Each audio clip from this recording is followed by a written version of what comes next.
कभी सोचा है कि बिना राजा, बिना किसी फॉर्मल कोड के कोई समाज खुद को कैसे चला सकता है? भारत के कोल्हान क्षेत्र में सदियों से एक ऐसी ही अनोखी सेल्फ गवर्नेंस की व्यवस्था चली आ रही है।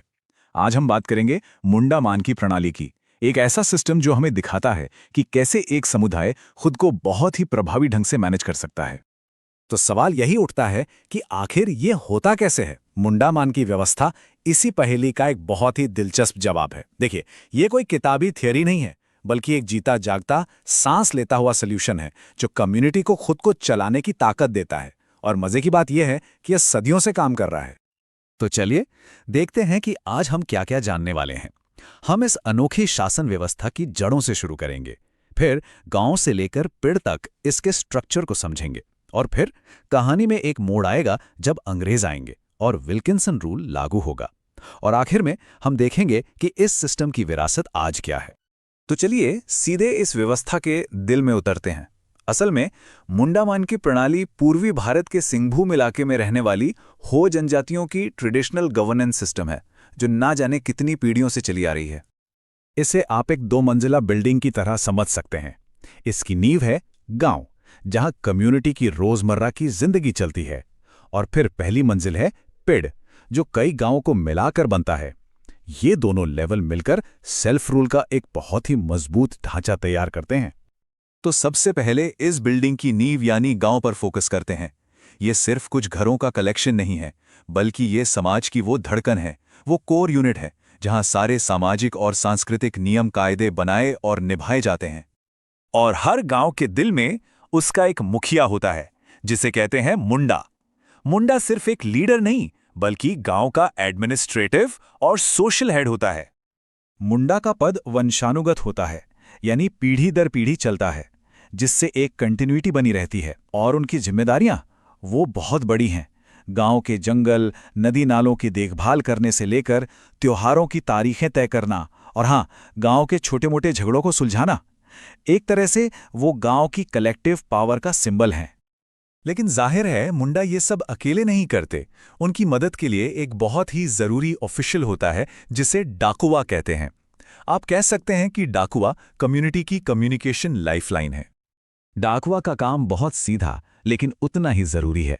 सोचिए, उस जमाने में जब कोई फोन या इंटरनेट नहीं था, तो डाकुआ ही था जो मुंडा से निर्देश लेता था और गांव के हर एक इंसान तक ये खबर पहुंचाता था कि कब कोई मीटिंग होनी है या कोई त्योहार है। वो सच में गांव वालों को एक साथ लाने वाला मैसेंजर था। अब आते हैं गांव के तीसरे इंपॉर्टेंट ऑफिशियल पर, द्यूरी। जहां मुंडा एडमिनिस्ट्रेटिव मामले देखते हैं, वहीं द्यूरी गांव के स्पिरिचुअल और रिलीजियस हेड होते हैं। द्यूरी का मेन काम तो है पूजा पाठ और धार्मिक रिचुअल्स करवाना। लेकिन यहाँ एक इंटरेस्टिंग ट्विस्ट है। उनकी भूमिका यहीं खत्म नहीं होती। वो धार्मिक मामलों से जुड़े अपराधों को भी सुलझाते हैं और सजा भी तय करते हैं। इस काम में यात्रा द्यूरी उनकी मदद करते हैं। तो ये धर्म और न्याय का एक अनोखा संगम है। तो ये तो हुई गांव की बात। अब गांव के लेवल से ऊपर उठकर सिस्टम के दूसरे लेवल पर चलते हैं, यानी पिड़। अगर गांव एक फैमिली है, तो पिड़ एक पूरा खानदान है जो बड़े स्तर पर हार्मोनी बनाए रखने का काम करता है। एक पिंड में आप मान सकते हैं लगभग 15 से 20 गांव होते हैं। ये एक तरह का रीजनल फेडरेशन है। और इस पेड़ या रीजनल फेडरेशन का जो हेड होता है, उसे कहते हैं मानकी। तो जैसे गांव के लिए मुंडा, वैसे ही कई गांवों के समूह यानी पिड़ के लिए मानकी। इनका काम होता है बड़े या इंटर विलेज डिस्प्यूट्स को सुलझाना। और यहीं पर इस सिस्टम की खूबसूरती दिखती है। जो झगड़े गांव के लेवल पर यानी मुंडा से नहीं सुलझ पाते, उन्हें मानकी के पास लाया जाता है। तो ये एक तरह की अपील कोर्ट हुई, जो ये इंश्योर करती है कि न्याय के लिए हमेशा एक हायर अथॉरिटी मौजूद है। अब तक सब ठीक चल रहा था। फिर कहानी में एक एंट्री हुई ब्रिटिशर्स की, और उनके आने से ये ट्रेडिशनल सिस्टम हमेशा के लिए बदल गया। ये एक हिस्टोरिकल टर्निंग पॉइंट था।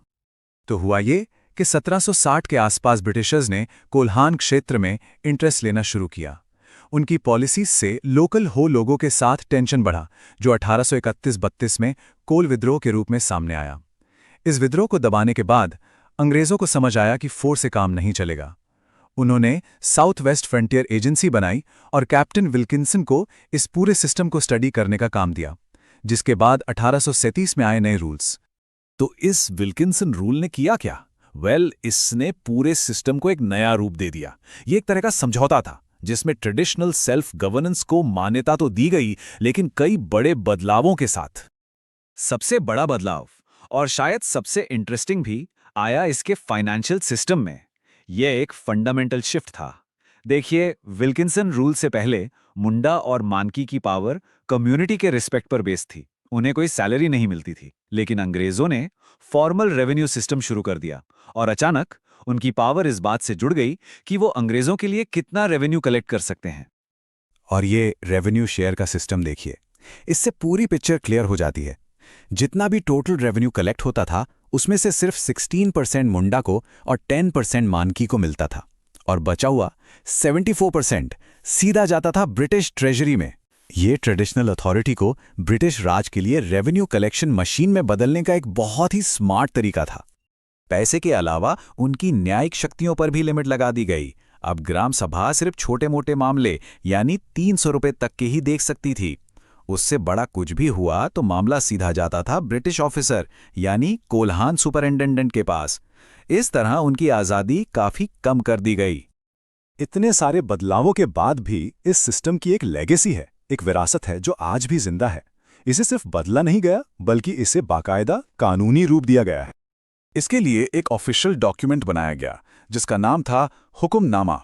ये एक चार्टर था जिसमें मुंडा और मानकी के अधिकार, कर्तव्य और शक्तियां सब कुछ लिखा गया था। तो एक तरफ इसने ट्रेडिशनल सिस्टम को कानूनी मान्यता दी जो पहले कभी नहीं मिली थी, लेकिन दूसरी तरफ इसने उन्हें ब्रिटिश कॉलोनियल स्ट्रक्चर में हमेशा के लिए बांध दिया। और ये पूरी कहानी हमें एक बहुत बड़े सवाल पर लाकर खड़ा कर देती है। क्या मुंडा मानकी जैसे सेल्फ गवर्नेंस के प्राचीन सिस्टम आज की मॉडर्न कम्युनिटीज के लिए भी कोई सॉल्यूशन दे सकते हैं?